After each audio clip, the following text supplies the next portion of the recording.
Democracy in Weimar Germany.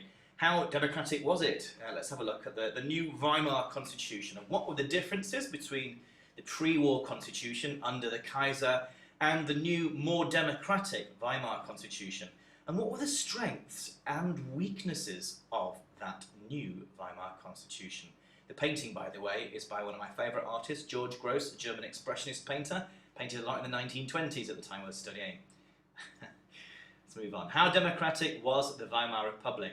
Well, a change which you could call definitely a strength of the Weimar Republic, or certainly a positive aspect of the new Weimar Republic, were fundamental rights, or civil rights. Citizens had more rights than they had under the old regime. So the police could not simply arrest you and throw you in jail for years and years. If you were arrested, you'd have to be put before a judge, you'd have to go on trial. You had the right to a trial.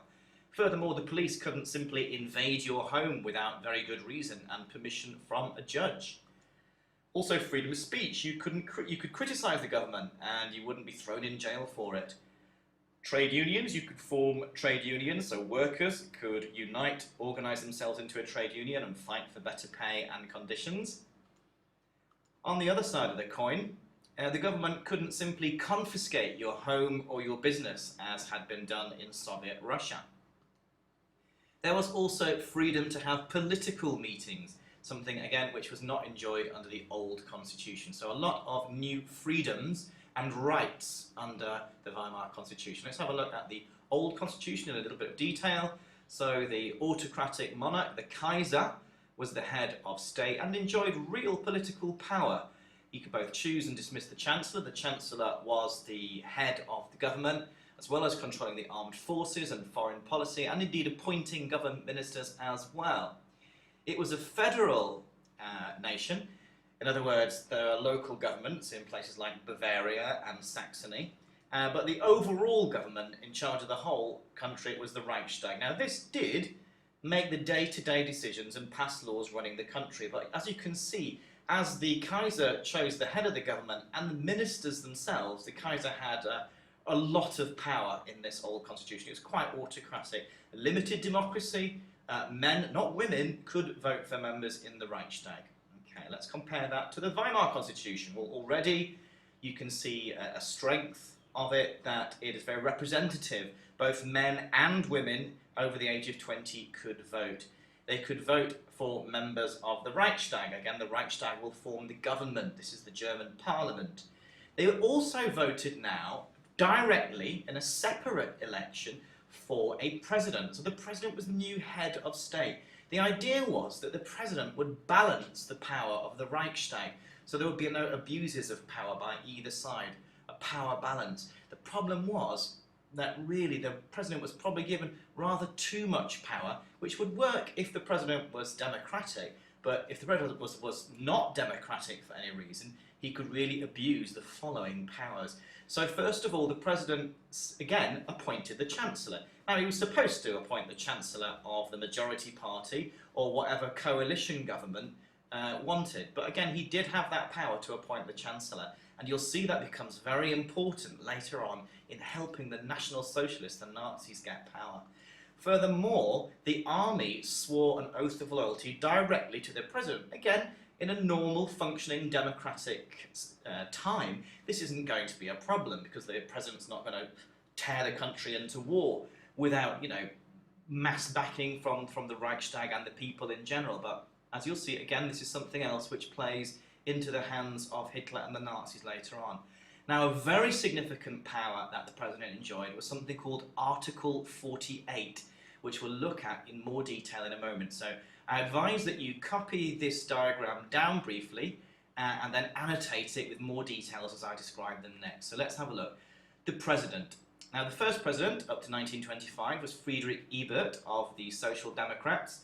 He was replaced later on by Hindenburg, and as we've already described, he's elected separately from the Reichstag every 7 years, so it's a rather a long time in office. He could still, as before, appoint and dismiss the government. As previously described, he's supposed to choose the Chancellor that democratically is the choice, the obvious choice, whether it's a majority government or a coalition government, but he doesn't necessarily have to. Which one there? Sorry about that. Also, Article 48. Now, ordinarily, in a functioning democracy, and this was the intention in Germany, new laws are passed in the Reichstag, in the parliament, by a vote. So, the idea being that, you know, it's democratic, it's a democratic process that the parliament has to vote in new laws. However, Article 48 was a special power given to the president. It was supposed to be, in times of crisis, he had emergency powers. And two significant things here. The first is the president could use this power to pass laws without the Reichstag, effectively making him a temporary dictator. He could also suspend civil rights, things such as freedom from imprisonment without trial, for example. So the theory was this would only be used in emergencies. And you can understand why they put this in the chaos of 1919. However, it is scope. There is scope there for abuse if you get a president who is less than enthusiastic for democracy in times of crisis, and you'll see that's what happens later on. As I just described, you could also set aside those fundamental rights. So, supposed to be only in times of emergency, but nonetheless, a very large power in the hands of the president. As I say, it's supposed to act as a check on the Reichstag's power. The Reichstag was elected by something called proportional representation. What does that mean? It means that the percentage of the national vote translates into the members of parliament. So let's say there are, and this is very simplistic, let's say there are 100 members of parliament. If your party gets 20% of the votes, you get 20 seats. If you get 5%, you get 5 seats in parliament. 2%, I think you've got it, 2 seats, and so on.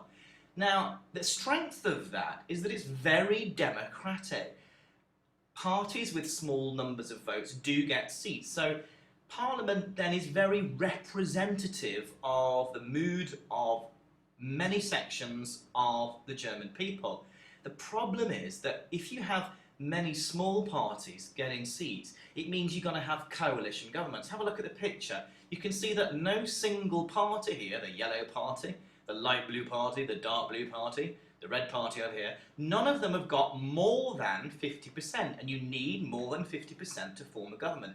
So what you have is you have to have coalition governments. In this case, perhaps the yellow party forms a coalition with these guys, and these guys over here, and you have a coalition government. The problem with coalitions is they are different parties, and they might split up, they might disagree, which means you get new elections, and a consequence, therefore, of coalition governments is that you can have quite weak and unstable governments and frequent elections, which kind of makes democracy seem a bit disorganised and weak.